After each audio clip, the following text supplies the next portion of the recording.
안녕하세요. 터키 아이스크림을 단번에 낚아채는 딩몬입니다. 지금부터 7월 26일의 딩몬이 이야기 시작할게요.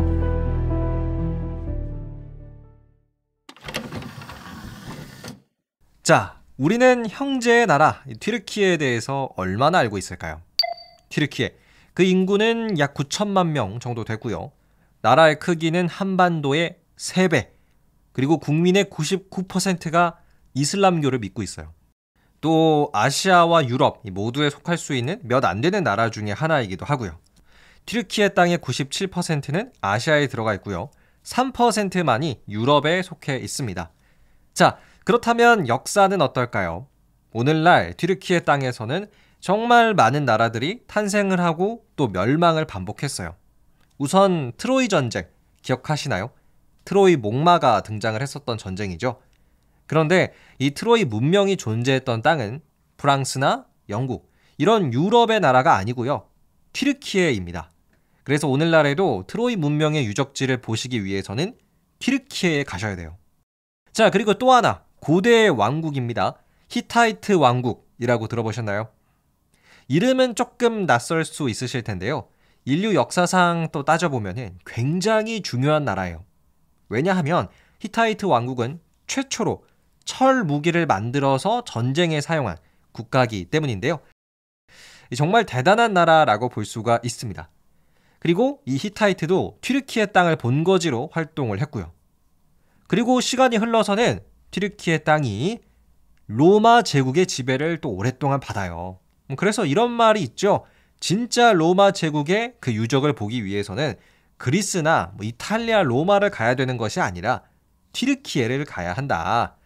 그만큼 로마 제국의 건축물이라든지 아니면 이런 유적들이 튀르키예에서 가장 잘 보존이 되어 있다고 합니다. 자, 이렇게 한동안 튀르키예 땅은 로마 제국의 지배를 받다가 로마 제국이 서로마와 동로마로 갈라지면서 튀르키예 땅은 동로마 제국, 즉 훗날 비잔티움 제국의 지배를 받았습니다. 자, 그런데 여기서 놀라운 사실 하나 공개할게요. 오늘날 튀르키예인들의 조상은요, 히타이트 제국 사람도 아니고요. 비잔티움 제국의 사람들도 아니고 튀르크족이라고 해서 중앙아시아에 있었던 유목민족들이에요. 그런데 비잔티움 제국이 튀르키예 땅을 지배하고 있을 그 당시에도 조상님들, 이 튀르크족은 저 멀리 중앙아시아에서 말을 타고 계셨습니다. 그러다가 한 500년대쯤에 들어와서 튀르크족은 최초의 국가를 만들게 되는데요. 그 나라가 바로 돌궐입니다. 우리나라 한국사 시간에도 잠깐 나오는 걸로 알고 있어요. 네, 돌궐. 이 나라를 튀르크 말로 읽으면 괴튀르크 칸르라는 발음입니다. 특히 오늘날의 튀르키예 공화국은요, 552년, 그러니까 돌궐이 건국된 이때를 최초의 건국의 해라고 보고 있는데요. 그러니까 현대 튀르키예는 그 역사의 시작을 돌궐로 보고 있는 겁니다. 마치 우리나라가 고조선을 그 시작으로 보는 것과 똑같은 상황인 거예요. 자, 그런데요, 튀르크족이 돌궐이라는 나라를 중앙아시아에서 건국하게 되는 그 과정이 참 신기하더라고요. 결론부터 먼저 말씀을 드리면 결혼을 반대한 장인어른 때문이었습니다. 과연 어떻게 된 일인지 지금부터는 오디오 극장을 통해서 확인해 보시죠. 때는 500년대, 한반도에는 고구려, 백제, 신라가 있을 당시였다. 당시 튀르크족은 유연이라 하여 몽골의 한 유목민족들에게 지배를 받고 있었는데, 그러던 어느 날 유연의 왕이 말했다. 아니 숙부, 나를 어떻게 배신하시오? 지금 나와 전쟁이라도 해보겠다는 말씀이시오? 나는 너를 한 번이라도 왕으로 생각한 적이 없다. 정면 승부다. 이처럼 당시 유연은 집안 싸움으로 인해 그 힘이 점점 약해지고 있었습니다. 그러던 어느 날 튀르크족의 리더 부민이 말했죠. 이번 기회라면 우리가 이제 유연의 지배에서 벗어날 수도 있을 것 같은데. 그래, 유연의 왕에게 딸이 한 명 있었지. 내가 그 딸이랑 결혼해서 우리 튀르크족의 미래를 더 좋게 만들어 볼 거야. 튀르크족의 리더 부민, 그는 유연의 왕을 찾아가 말했습니다. 왕이시여, 우리 튀르크족은 오랫동안 유연에게 좋은 무기를 공급해 주었습니다. 그러니 나 부민은 왕의 딸과 결혼할 자격이 있다고 생각합니다. 그러자 유연의 왕이 말했죠. 뭐라고?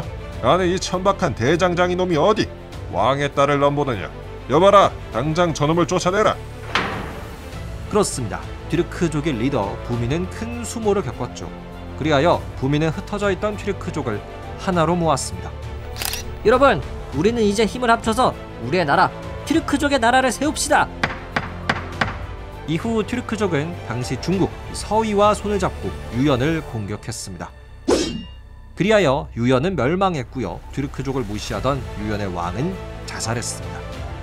그리고 튀르크족의 리더 부미는 나라를 세웠는데요. 그 나라가 552년 탄생한 돌궐이었습니다. 끝.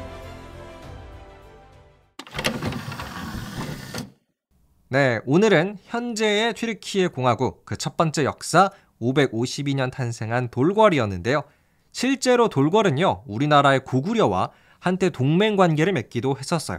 어떻게 보면 형제 나라라는 게 또 굉장히 오래전부터 시작을 했던 것 같습니다. 자, 다음 시간에는요, 튀르키예 역사 그 두 번째 시간으로 돌아오도록 할게요. 오늘은 딱 이거 하나만 알고 가셨으면 좋겠습니다. 오늘날 튀르키예 공화국 그 역사의 첫 시작은 552년 돌궐이었다. 그럼 저는 더 재미나고 유익한 역사 이야기로 돌아올게요. 감사합니다. 안녕히 계세요.